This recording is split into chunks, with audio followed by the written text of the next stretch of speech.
Hi everyone! Welcome back to my channel. It's me again, Maris. Kumusta po kayong lahat? Sana po guys ay okay lang po tayo. Panibagong araw, kay panibagong upload na naman po ako ng video. So ngayon guys, ang video po na ibabahagi ko po sa inyo, lalong-lalo na po sa mga kapwa ko OFW na nandito po sa Hong Kong. Naisipan ko pong gawin ang content na ito dahil gusto ko po kayong turuan kung paano po pumunta sa clinic po ni Doktora Magnifica na hindi po kayo maliligaw, na safe po kayo na makakarating. Kaya ko po naisipang ibahagi ko sa inyo ito dahil one time kasi guys, ito isi-share ko lang sa inyo ha. One time po kasi guys, nanghingi ako ng address sa friend ko kung paano nga po makarating doon kay Doktora. So, ngayon, bahagi siya ng isang video sa akin na papanoorin ko daw po kung paano nga po makarating doon. Pero, nasad po ako dahil ang video na iyon ay nag-end na lang po siya na hindi po siya nakarating doon sa clinic ni Doktora. So, ngayon guys, gagawin ko po ang video na ito para ma-guide ko po kayo na hindi po tayo maliligaw. So guys, ayoko na pong patagalin pa. Gusto ko na pong sabay-sabay na po natin puntahan. So yeah, let's go! Guys, dito po tayo mag-uumpisa sa loob po ng MTR. Oh my gosh, masyado pong mahangin ngayon guys sa loob ng MTR, tapos parang maalog pa siya, so nawawala po ako sa aking balanse. So guys, kapag ka narating nyo na po yung Wan Chai Station, mag-i-exit na po kayo. So kapag first time nyo po dito sa Wan Chai, huwag po kayong matakot or huwag kayong kabahan. Susundan nyo lang po yung maraming tao kung saan po sila mag-exit. At saka meron naman pong nakalagay na exit at saka may arrow po. So kung napapansin nyo guys, ayan, ang bibilis po maglakad ng mga tao dito. So ngayon guys, meron pong escalator na paakyat. So yan, akyat po tayo dyan. So guys, ang escalator na ito ay medyo mahaba po siya kasi yung train na sinakyan natin nasa ilalim po kasi siya. So ang ganda po niyang tingnan guys, at saka ang sarap sumakay po ng escalator. O diba? So guys, pag narating na po ang taas, magi-exit po tayo sa exit A. So ayan po ang exit A, doon po yung toro niya. So susundan lang po natin yung arrow. Ayan guys, so guys, pagka nandito kayo sa loob ng MTR, 100% po hindi kayo maliligaw. Basta sundan nyo lang po yung arrow kung saan po siya nakaturo. So, ibaba ko lang po yung camera kasi ang dami ko pong nakakasalubong. So, guys, dito po tayo mag-i-exit. And then, pagka-exit po, ayan po yung exit A. So, sa exit A po, ang dami pong number. 1, 2, 3, 4, 5. So, sa exit A4 po tayo. Kasi ang location po ni Doktora ay sa sa Hennessy Road. So, ang Hennessy Road po ay nasa exit A4. So, ayan. Ayan po ang exit A4. So, susundan po natin ulit kung saan po yung exit ng exit A4. So, dito po tayo sa may hagdanan. Papunta po doon sa labasan. So, aakyat po tayo dito. So, maganda rin to guys para ma-exercise yung ating mga tuhod. So, pagdating po dito sa labas, meron po ulit nakalagay na exit A4. So, ibig sabihin, nasa tamang exit po kayo. So, ayan, exit A4. Tapos, mag-turn right. Ayan. So, turn right po tayo. Maglalakad lang po tayo dyan. Hindi na po natin kailangan magsakay pa. So, lalakarin lang po natin papunta doon sa clinic ni Doktora. Guys, malapit lang po yung clinic ni Doktora. Lalakarin lang po natin ng 6 or 7 minutes po. So, guys, isi-share ko lang sa inyo. First time ko rin na pumunta dito. Kung napapansin nyo, guys, ang ganda po ng mga puno. Ayan, mahilig po kasi ako sa mga halaman. So, ayan, na-appreciate ko po sila. Ang gaganda po nilang tingnan. Pero yung mga building dito, guys, parang mga luma na sila. Tapos, dahil maaga pa nga po, yung mga shop, sarado pa po. Yung sa baba po ng mga building, mga shop po yan, mga restaurant or mga like Mannings, yung mga ganang groceryhan or restaurant, ganyan. Tapos guys, kung napapansin nyo po, sa tabi po ng kalsada, ang dami pong poste, 'di ba? So, yung mga poste po na yan, guys, ano po yan? Bus station po yan. Yung mga poste na yan, nakalagay po dyan yung mga bus number. So, kaya alam po ng mga tao kung saan po sila pipila at aware din po ay ang mga bus driver kung saan po sila pwedeng mag-pick up lang po ng pasahero. So, ganun po dito sa Hong Kong, guys. Kaya, wala pong traffic. Kasi lahat po nasunod po sa patakaran nila dito. So guys, yan, sa paglalakad at sa pagkakwento-kwento ko po sa inyo, narating ko na po itong stoplight, itong pinaka crossing nila. Tapos pwede ka po dito tumawid. Pwede rin po dito sa kabila.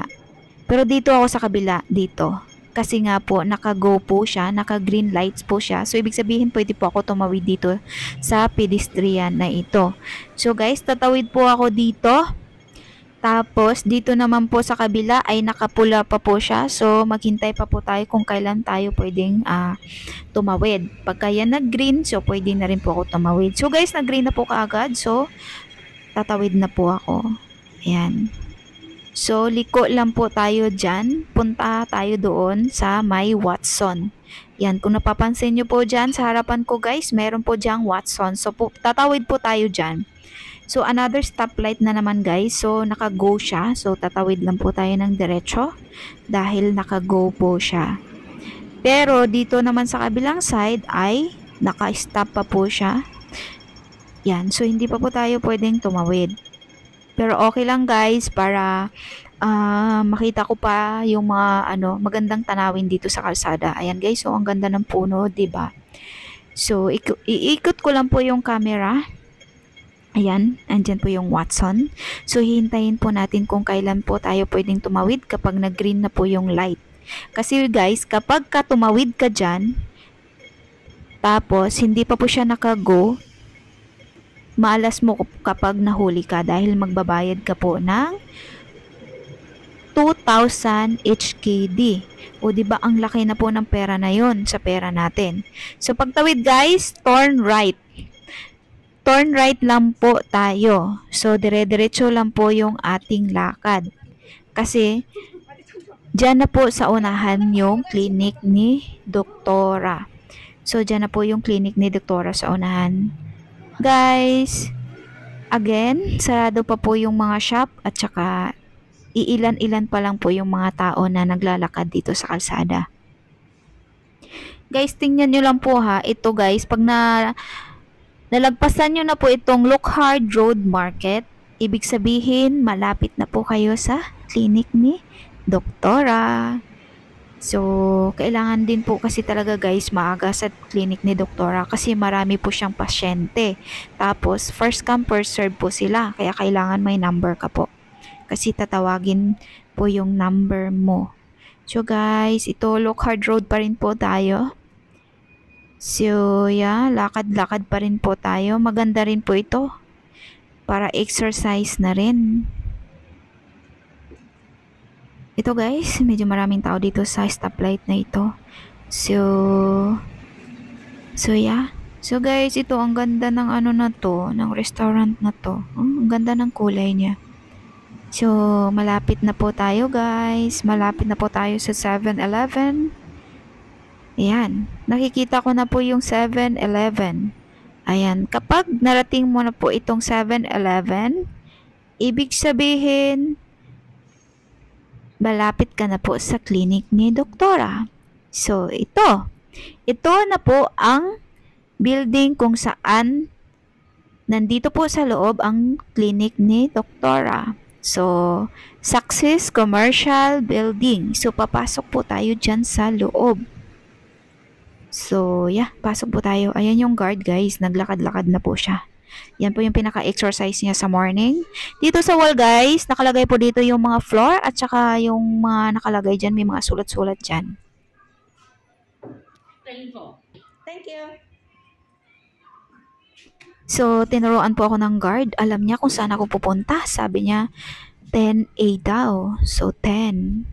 So, ayan na nga guys. Nandito na po tayo sa loob ng elevator. So, yeah. 10. So, mag-i-exit na po tayo dito. Lalabas na po tayo dito. Oh. So, guys, na-surprise ako guys kasi first time ko rin na magpunta nga dito. So, pagkalabas mo mismo ng elevator guys, ito na siya agad. Ayan guys, ang laki po ng pangalan ni Doktora. Meron pa dito sa wall. Tapos, meron pong mga nakadikit na papel dito. Babasahin po natin dyan. Babasahin po natin yan kung anong mga nakalagay. So guys, nakalagay pala dito yung clinic hours niya, Monday to Friday, 9:30 daw yung open, tapos close po siya ng alas 4 ng hapon. So may nakalagay din dito, in case of emergency, please go to the nearest accident and emergency department like Saritonji Hospital. So guys, doon nga daw pupunta. Pag Sunday daw registration, ito po yung procedure nila guys, kailangan daw po pumila. Kapag first time na pasyente ka, kailangan mong ipakita ang iyong ID. Pag hindi naman, yung iyong ID clinic na. Kasi bibigyan ka siguro nilang pinaka number. So, ito guys, ito po yung susundin. Kapag may number ka na. Ayan. Gihintay ka lang yung kanilang oras kung kailan po sila mag-start. Tapos guys, may nakalagay rin pong notice dito sa baba kung kailan sila close. Kasi guys, close rin po pala sila kapag mga holidays. So ayan guys, maganda ito guys kasi maaga pa lang may notice na po sila. Para yung mga pasyente nila, hindi na po pupunta dito. Tapos guys, dito naman sa loob ng clinic nila, meron po dito mga nakalagay na mga general health check-up, yung mga check-up gusto mong gawin sa'yo at saka may mga presyo na rin po. So, ayan. So, hindi mo na kailangan magtanong kung magkano magpaganto, magpaganyan. Kasi nakalagay na pala dito, oh. O, ayan na guys. O, basta magbasa-basa lang po tayo kung ano yung mga nakadikit.